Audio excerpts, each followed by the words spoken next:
Network Dojo.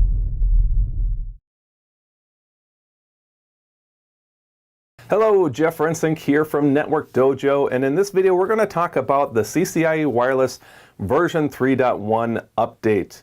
Now, if you haven't heard before, Cisco did announce that they're updating the wireless exam from version 3.0 to version 3.1. So in this video, we're going to cover a few different things surrounding that topic. First, what are minor revision updates? This is fairly new in the CCIE world, so in case you don't know about those, we're going to talk about what those are. We're going to talk about when the new 3.1 version is going live, what's changing from 3.1 or 3.0 to 3.1, and then for those people who have maybe invested a little bit of time in the 3.0 track, maybe give you some tips or help you decide, should you choose to stay with the 3.0 or do you want to maybe shift focus over to studying for the 3.1 exam? So first off, what is a minor revision? Because this is new. The wireless track is actually only the second track to go through a minor revision. So back in February of 2017, at the time of this recording, it's July 2017, but Cisco announced that they would be doing minor revisions. And so prior to that, in the wireless track, I guess we'll go with that, started in version 1, and then, 3 or 4 years later, it was version 2, and then 4 years later, it was version 3, and that's sort of how it went. So every 3 to 4 to 5 years, depending on the track, we would have these big updates that had lots of new stuff. And it was kind of a big thing, right? Anyone that was potentially having to go through that, it was a big shift to go from version 2 to version 3. So many new topics and technologies, hardware, OS versions, all that type of stuff. It's a pretty disruptive change, and so it was a big deal. But the problem with that is that there's this tension in the updates where you want to make sure that people have enough time to study and pass their version that they're dedicated to, because it is such a disruptive change going from one major version to another major version. But once we set a version, that's a snapshot in time. So at the time that they created version 3.0 a few years back, they had to choose, okay, these are the things that we're going to cover, this is the operating systems that we're going to use, code versions that we're going to use, and that had to essentially stand the test of time. So when we have a track, I would say, like wireless, that moves forward so fast in terms of its development and feature sets, very quickly the track becomes kind of dated, right? So rather than just having to deal with that long cycle of, we want to make sure that everyone has enough time because these changes are so disruptive when we go from one version to another. But unfortunately, we get stuck on some dated stuff. They have these minor revisions. And the goal with the minor revisions is to keep the changes small. The goal is less than 20% of the blueprint actually changes as a result of a minor update. But it allows it to keep it kind of fresh when things need to update. And so it's less of a disruptive change. It allows you to go through an update without it being such a dramatic thing in terms of how it's going to affect your studies. And so it's sort of a compromise between what we saw before to try to keep it fresh, but also try to keep the changes small with these minor revisions going out there. So the certification stays more relevant and it's less disruptive from one minor revision to another minor revision. So this is a screenshot from a slide that really sums up, I think, the changes here. And so the blue box marked Agile, they call this the Agile Blueprint. The minor revisions came with this Agile Blueprint. On the left there, on the right-hand side, the green, the major revisions that we've been used to historically. And so frequency of the minor revisions, every 1 to 2 years, as needed, it sounds. It's not going to be every single year no matter what. It sounds like if, maybe they'll evaluate it yearly, and if an update's needed, they'll do it. If not, they'll leave it as is. And so every 1 to 2 years, you can kind of expect a minor revision to come along. I wouldn't expect it to go longer than that. And then eventually, major revisions will happen. They say every 3 to 5 years here, but based off of some, conversations and some presentations at Cisco Live United States here, which I just got back from last week, it sounds like maybe we could, if you look at the very bottom there, we might see, maybe 3 minor revisions. We could see a string of minor revisions that are all 1 to 2 years apart before we get our next major revision. So I don't know if they'll be a slave to that every 3 to 5 years. They just sort of have more, I think, guidelines. What constitutes a minor rev, what constitutes a major rev. Major revs seem to come when we have changes to the sort of top level subjects. If you look at a blueprint for the CCIE, things are split into what they call domains, which is the high-level sections like network infrastructure, autonomous APs, media applications. Those would be the domains. When there's a change to those, that's more likely to happen on a major revision. Or if we see a whole bunch of new hardware. Or another thing that they talked about is if your job roles are changing as an engineer. Those are what would more trigger a major revisions. But if it's just keeping it fresh, an OS update here, a small change there, that's where the minor revisions are going to come into play there. So software changes are definitely on the table for both minor and major. Hardware is on the table on minor, but it's going to be small. Like for us, we got some new APs. Some stuff went away, but from the new perspective, it was very minimal. And then the notifications for a minor revision are going to be about 4 months. Notifications on a major revision, a little bit bigger change, so a little bit longer notification there. 6 months. We actually got a 5-month notice on our minor revision because it was a little bit bigger minor revision, and it also fell into a good time period leading up to Cisco Live, talking about that. So that's kind of the gist of those minor updates. So when is version 3.1 going live? November 8, 2017 is the go live date. So any exams that you take prior to November 8 will be a 3.0 lab. Any exams from November 8 moving forward would be a 3.1 lab attempt. And some of you might be wondering, weren't we already at version 3.1? And I understand the confusion. That kind of came from an interesting thing that they did with the versioning with the written exam. So a little while back, they introduced this evolving technologies section to all of the different CCIE tracks. It wasn't just wireless, it was all of them. And when they did that, that was after 3.0 came out. And so we were at lab, version 3. They didn't have the .0s, I guess, back then. So we were at 3, we'll call it 3.0. Now the lab did not change when they released the evolving technologies. The only thing that changed was the written. And so technically, the lab remained at version 3. The written was referenced as version 3.1, which was a little bit confusing because as we try to market our materials, I want to be accurate, but people are like, oh, don't you have version 3.1 lab materials? Well, there's not technically a version 3.1 in the lab. So confusion, right? So now they got things back to a consistent versioning number. The lab and the written are both referenced as version 3.1. This is technically different than the version 3.1 of the written exam that you could take right now, which is prior to the change here. So again, confusion, but just know that starting on November 8th, both the written and the lab will be referenced as version 3.1. They will use the same blueprint with each other. And then I think going forward, we'll see consistency. The lab and the written will be the same version moving forward through that. But that's where that confusion kind of came in with the 3.1 nomenclature there.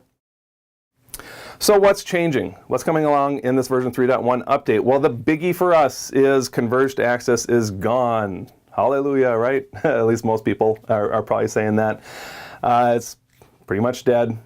So they took converged access completely out. So they removed a section from the lab, which means the 5760 iOS XE controllers, the standalone controllers, completely removed from the lab since there's no point for them anymore. Now we did have 3650 switches in the lab, which also were used in converged access. Those are still there. It's just they're no longer going to be doing any converged access stuff. Now they're just plain switches doing routing and switching stuff, no wireless stuff in the 3650s now. So still have our switches, but they're just doing switching. We've added in Mobility Express. And Mobility Express did not get its own section, but it got lumped in with the rest of the AirOS section. And so now the AirOS section includes our normal AirOS-based controllers plus whatever Mobility Express can do on top of that. From a hardware perspective, very little change. We added in 1850 series APs so that we have something to run Mobility Express on. And then they also added in a virtual wireless LAN controller. So I guess count that as hardware, count that as software, as whatever it is you want to call it there. But that's been added in as well. So now from a controller standpoint, we have 5508s and virtual controllers. And then we have the 1850s running Mobility Express. One of the bigger shifts outside of converged access going away was lots of code updates. So anything related to AirOS got updated to 8.3. So all of our 5508s are running 8.3. The virtual controller would run that. Mobility Express would run 8.3 code as well, which constitutes most of the stuff that we're dealing with is running AirOS. Because of that AirOS update, then pretty much everything else had to get updated along with it, right? So Prime infrastructure moved from 2.2 to 3.2. ICE moved from 1.3 up to 2.2, and the MSE was running 8.0, even though I know 8.0 is still technically a current version. They did make the jump to CMX 10.3, so no longer MSE 8.0 in the lab, only a single CMX server running 10.3. And then along with those updates brings new features, right? And so as we look at what was in 8.0 for version 3 up to 8.3 in version 3.1 from an AirOS perspective, features get added. Things like flexible radio assignments, the fast lane stuff, all that stuff gets added in there. Features that were in 8.0 that are still in 8.3. Sometimes we get new features, enhancements. Flex Connect is always moving forward. MDNS Gateway, always moving forward. Or the things that, maybe they don't have completely new features, but sometimes their behaviors change. What was a default behavior in 8.0 may not be the default behavior in 8.3, or, just the way things work, sometimes tweak a little bit in the code updates. And so we see some newness with that. The network infrastructure tasks are being reorganized, but basically the same. What was in the network infrastructure section in 8.0 is basically in the network infrastructure in 3.0 is in 3.1. It's just that it's reorganized, but there is going to be supposedly a little bit less of a focus on the network infrastructure section. So less deeper, I would say, just routing, switching, I think kind of stuff. It's still there, but I think the focus is more on the stuff that more impacts us as wireless engineers as we, get our APs running, get our controllers running, that type of stuff. Usually for us, the routing's already been kind of taken care of by the time we get onto the scene. But it's all still kind of technically there. Now check out the Cisco Learning Network for the full details, and let me show you where you want to go. So hopefully you're very familiar with the Cisco Learning Network, but if not, it's learningnetwork.cisco.com. And if under the certification tree here, you're going to go to Expert, CCIE Wireless, and pop into Overview, I guess. But that lands you on this page here. And if you scroll down, we have a bunch of links here for the version 3.1 updates. Probably the best one to give you a general overview is going to be, I believe it's this first one, CCIE Wireless Content Updates to version 3.1, which will take you to another page that really breaks it down as to what's changing, when's it happening, lots of great details, and even going into the blueprint and just showing you on a per bullet point detail what's added, what's removed, what's changing, things like that. And then, if you want to just see the blueprint, you can actually click into either the written or the lab exam topics, because it's something called as you can see, a unified blueprint now, which means it's the same for both. And if we scroll down here, we're going to see, okay, it's the same list on the left-hand side, but it's just different weights, depending on if we're talking about the written exam or the lab exam. The lab exam doesn't have every one of these things. For instance, we don't have to worry about planning and designing. We don't have to worry about evolving technology. So we only have 6 of these that actually pertain to the lab exam. And then you can spread it out and see all of the individualized information there. So definitely poke around here if you haven't already. Just see the information available to you. It's a lot of great stuff. All right, so the big question for a lot of people is going to be, if I've already invested time into studying for version 3.0, what should I do? Should I keep on going with 3.0, or should I go ahead and shift over to studying version 3.1? And I'll just say right up front, there's no one magic answer that I'm going to say for everyone. I'm not going to tell everyone, abandon 3.0, everybody go to 3.1. Or, you know what, everyone, if you can, get 3.0 in before 3.1 hits. It's going to be based off of you and your situation. And so what I want to do is just give you some information that you can use to make the best decision for you. So some things to think about or to know. Know that there aren't massive changes between the versions outside of converged access going away. That's a big change, but what was still left translates very much from version 3.0 to 3.1. You're not starting over from scratch like you kind of do with a major revision like we have had in the past. And so I would say, probably 80 to 90% of your non-converged studies, so the rest of the sections out there, will translate very well over to the new version. And so you're not learning everything from scratch by any means. APs still discover and join controllers pretty much the same way. CWA portals pretty much work the same way. Band select works pretty much the same way. And so you're just learning, what's different from this code level to that code level for most of the technologies. I'm going to guess you can probably bridge the knowledge gap from 3.0 to 3.1 if you knew 3.0 in and out.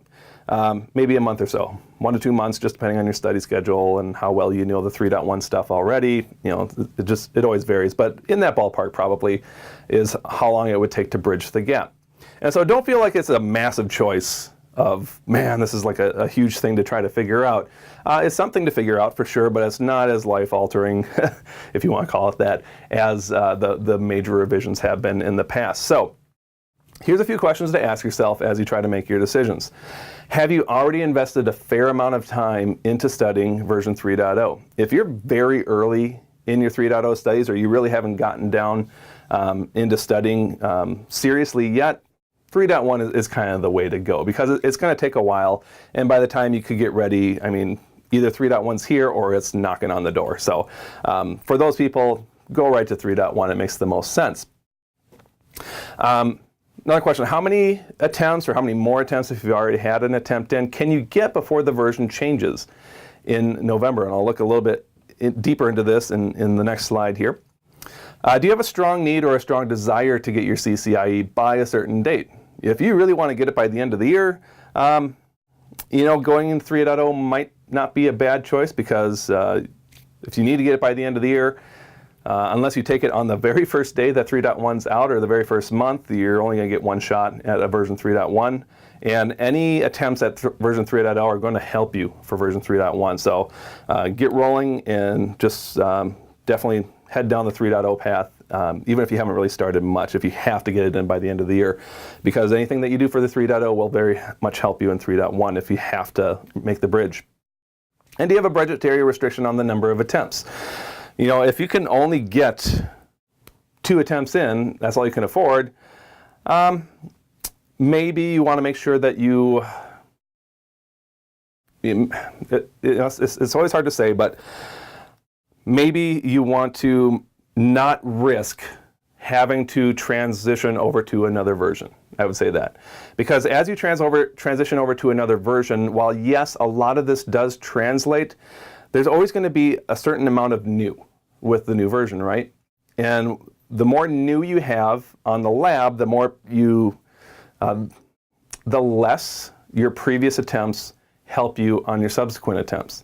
Now, I say very much a version 3.0 attempt can absolutely help you on a version 3.1 attempt, but it's not as effective as a 3.1 attempt helping you on another 3.1 attempt, if that makes sense to you. And so if you need to get this done in the fewest amount of attempts possible, unless you're already taking the lab like today, maybe shift to version 3.1 to lower your risk of having to bridge the gap from 3.0 to 3.1.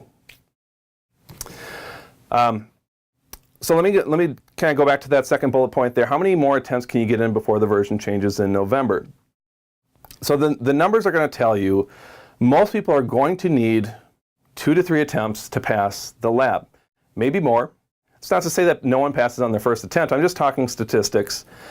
Most people do not pass on their first attempt. Most people are going to take 2 or 3 attempts to pass the lab. Sometimes it's more, sometimes it's only 1, but 2 or 3 is like probably the biggest chunk of people there.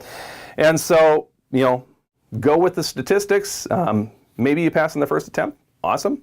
But if you're like most people, it's going to take a couple of attempts. And so, Make sure that you can give yourself, if you can, those 2 or 3 attempts if you want to pass with version 3.0. And now things to remember about getting those 2 or 3 attempts in before the version changes. You have to wait 30 days between one lab attempt and another if you fail. And so if I take my attempt on September 1, and I fail, I can't take my next attempt until October 1 or October 2, depending on how they do their math. And so I have to wait at least one month between my attempts. So that's one thing to keep in mind. The second thing to keep in mind surrounding that is that you can only have a single lab date scheduled at a time. And so what do I mean? So let's say that I schedule my first lab attempt on September 1. I don't pass. I can't schedule my subsequent lab attempt until September 2 or whenever my lab results get in. So I can't have attempt number 2 on the schedule at the same time I have attempt number 1. I can't have extra dates in the future in case I need them. And so I can only have one scheduled at a time. So I've scheduled September 1. September 1 comes, I take my exam, I fail. September 2 or 3, whenever my results come in, I can then go ahead and schedule for October 1 or October 2. Now, depending on how the date availability goes, by the time September 2 hits, so I take September 1, I can schedule my next attempt on September 2 for October 1st, if you're keeping that straight. But on September 2, the available dates in October are probably not going to be the same dates available to me right now as I'm scheduling it. And so just understand that date availability. And for instance, let's take a look at the available dates as it is today, which is July 5. So in San Jose, as we look at these dates, we have a couple of dates per month, and this goes out to October has a couple of dates, and then we haven't gotten scheduling availability out yet, and so that's why these are oranged out. It's just next week these would be starting to become available. That's San Jose, so not tons of dates. Now RTP, if you're in the United States, is a little bit of a different story. Here we'll see that we have 5, 6 dates per month, at least for these few months. October is a little bit less. And so, as I take my lab, September 1, I fail. September 2, I take a look. What does this calendar look like on September 2 is going to be the question in terms of, is there a date from October 1 through November 7? Now, keep in mind other people are trying to pass the lab too, and other people are going to have the goal of passing before version 3.1 hits. And so those people are probably going to start scheduling the last available date to give them as much time. And then the next person will schedule the last available date. And then the next person schedules the last available date to give themselves as much time as possible for that one last attempt. And so as we get closer, what we'll see is these dates sort of backfilling from the back, moving forward, and they'll start shrinking. Now on a major revision, this became fairly severe. I'm not sure exactly what's going to be on a minor revision, probably not as bad, but we'll still see that probably on a small scale. And so, if I want to get 2 attempts in, maybe I don't want to wait until September 1 and give myself effectively 1 month of dates that I could schedule in, because I have to wait a month. And so I would be able to start scheduling from essentially October and the first week of November. By the time September 1 hits, are there going to be enough dates? I don't know the answer to that. No one does. But maybe I'm going to start shifting that back to August to give myself a couple of months to potentially schedule that last attempt. And so if I wanted 3 attempts in, I pretty much have to be taking my first attempt like right now.